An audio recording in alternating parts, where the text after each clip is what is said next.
A good amount of people work out their bodies. Some people work out their minds, but how many people do you know work out their spirits? In this video, I'm going to introduce you to the triple workout, which is the physical, the mental, and the spiritual workout. And I'm going to teach you how to build your own version of it. Let's dive right in. Before we get into it, I want to be very clear about something. This is not about copying my routine, my daily practice. It's instead about helping you build a version of your own, something that matches your life, your schedule, and who you want to become. The physical, the mental, and the spiritual workout can be a daily practice. It may sound like doing a lot every single day, but it's a little bit more realistic than you think, and I'll tell you why. So let's start by looking at the mental workout. Most people's minds are on autopilot. They consume passively. Think about the moments where you find yourself scrolling on social media, just consuming content that really isn't helping your brain. And beyond social media, think about all the information that we're fed on a daily basis, whether it's from TV, billboards, other people. Is that information actually helping to feed your brain? There's a difference between information that entertains you, which is not a bad thing, and information that feeds you and helps you grow. When it comes to a mental workout, you have to be intentional about helping your brain grow, to be challenged and stretched. Passive mental challenges do happen, like at work, for example, if you encounter a problem or you're struggling with a colleague, but those don't count. You have to be intentional about the way that you're going to stretch your mind. For me, it looks like 20 to 25 minutes of reading per day, minimum. And since I cut out social media and I don't really watch TV, any other time where I find myself just sitting around unsure of what to do because I've accomplished everything that I want to for the day, I read a little bit more. In addition to that, I watch a lot of content on YouTube that helps me to feel like I'm learning instead of just passively consuming. So what are some actionable things that you can do? Well, your mental workout doesn't have to look like mine. It can be similar. You can read, you can journal, but you can also write. You can also learn an instrument. You can practice a language. There are endless things that you can do to challenge your mind and to help it grow. Good question to ask yourself to determine if you're actually doing a mental workout is, did you feed your brain something today that challenged the way you think or reframed the way you think? If your answer to that question is yes, then you did a mental workout. So my challenge to you is this. What is one thing from your current routine that you can swap out for something that would be a mental workout? Next, let's get into the physical workouts. Obviously, it's a known fact that we should all be using and moving our bodies. But are we doing it enough? Unfortunately, when life gets busy or tough or complicated, physical movement is one of the things that gets cut. It's not prioritized. And in those moments when it is cut, you're signaling to your brain that it's optional, that it's negotiable, and that it is not as important as it should be. But if you flip that and you make the physical workout non-negotiable, then it becomes something you stop doing and it becomes something that you actually are. Simply put, a physical workout is something that involves movement and expends energy. It doesn't have to be intense, it just has to be consistent. Remember that. Consistency always beats intensity. For me personally, movement and using my body is ingrained in who I am. I've been playing sports since I was 5. My mom told me that she signed me and my brother up for swimming lessons when we were 3, and we were jumping off of the high diving board at that age. I've been using my body for as long as I can remember, playing all kinds of sports, going to the gym, trying out new activities. It's simply a part of who I am. And anytime that I have to go a few days without working out because I'm traveling or because I'm doing something else, I start to feel agitated and I start to feel like I'm not myself. And it isn't until I get back into the gym and I start using my body or doing some other physical activity like running, for example, that I start to feel like myself again. It's because I have been doing it my entire life that it's shaped my identity as a person who is healthy, who is active, and is constantly using their body. That's why it's as deep as when I stop working out or when I stop using my body, I don't feel like myself. That's the level that we should be aiming to achieve here. So what are some actionable items that you can do? Once again, it doesn't need to be things that I do. I surf every morning. I go to the gym 4 times per week. I stretch and have a stretch routine that I do every week. I like to run and sometimes I cycle. What does it look like for you? You could sign up for a dance class. You could do yoga. You could go for a walk. There's so many ways to use your body. Pick something that aligns with who you are and that you actually enjoy so that you can stick to it, and it eventually will transform who you are. Here's a pro tip for you. Schedule when you're going to do this physical movement. If you don't, it will easily get overlooked or cut from your life. I surf every morning from 5 a.m. to 6 a.m. I stretch every day from 4:35 until 4:55, which is when I return home from work. And then I usually work out from 6 p.m. to 7 p.m. Those times are set every single day, minus rest days. Schedule the time so that you make the decision once and you're not making the decision again.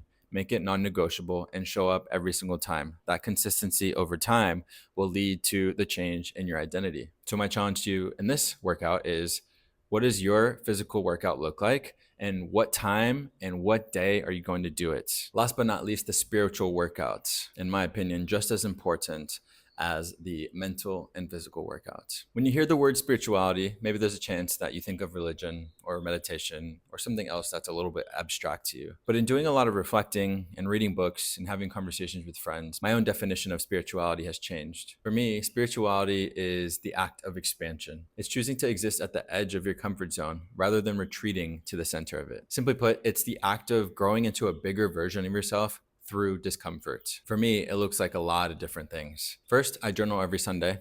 In another video you have seen on my channel, I created the Sunday Mirror, which is a tool that I created on Claude that helps me to reflect on the week that I just had, and I bridge that to the upcoming week. I take what was great about my week into the next week, and then I leave what wasn't so great in that past week, and I keep building on that momentum. In addition to that, I practice gratitude daily. I've been doing this for over 2 years now. It sounds like a simple thing, but gratitude was a game changer for me because 2 years ago, I recognized that I was viewing the world in a somewhat negative lens. There was a lot of judgment coming out of me, and I wanted to reframe that lens. I wanted to change the way I was looking at the world. And practicing gratitude was a very small and simple yet powerful way to change the way I look at the world. And it's completely changed my life.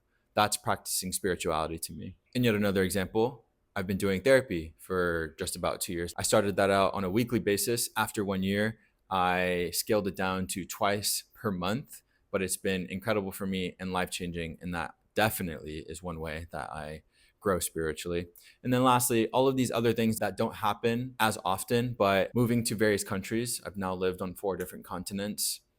Learning new languages, putting myself in unfamiliar and uncomfortable environments are all ways that I grow spiritually. So what are some actionable items that can help you start your own spiritual workouts? Well, again, think about what works best for you. I would start out with a therapist, a mentor, a coach of some sort. There's so much value and benefit in having someone to help you see parts of your life that you can't see on your own, the blind spots. I've had a lot of experience with this, and it is so amazing to have someone to simply talk to, carve out time to analyze various parts of your life or situations that you find yourself in, conflict, whatever it may be, and you see things that you just don't see by yourself. Another spiritual thing that you can do is to practice gratitude, to journal, to write.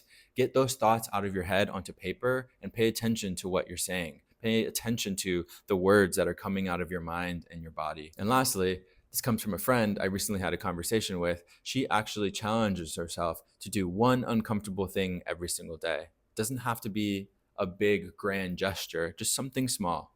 And I loved that because it's training a muscle to be uncomfortable, to seek out those moments. And inevitably, by choosing that uncomfortable thing, you grow from that experience. You become less likely to retreat to the center where you are very comfortable. Here's the key point. Spirituality is about closing the gap between who you are right now and who you want to be. So my challenge to you for the spiritual workout is to think, where in your life have you been choosing comfort instead of discomfort? And what are some actions that make you uncomfortable? A quick note on doing a mental, a physical, and a spiritual workout every single day. At first thought, that may not seem as something that is sustainable, but it's a little bit more realistic than you may realize.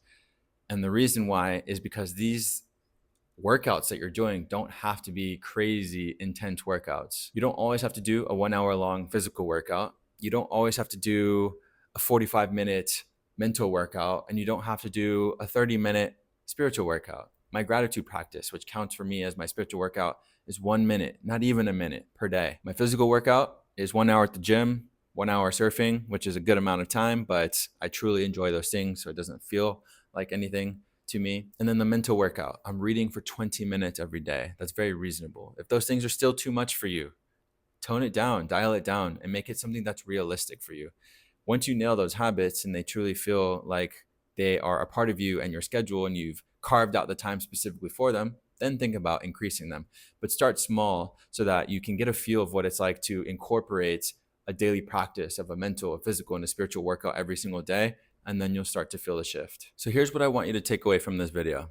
You're not just a body walking around this planet. You are a person, a body that needs to be fed, a body that needs to be moved, a brain that needs to be challenged, a spirit that needs to expand. And when you train all three of these things every day, you become more capable, you become more grounded, and you become more alive.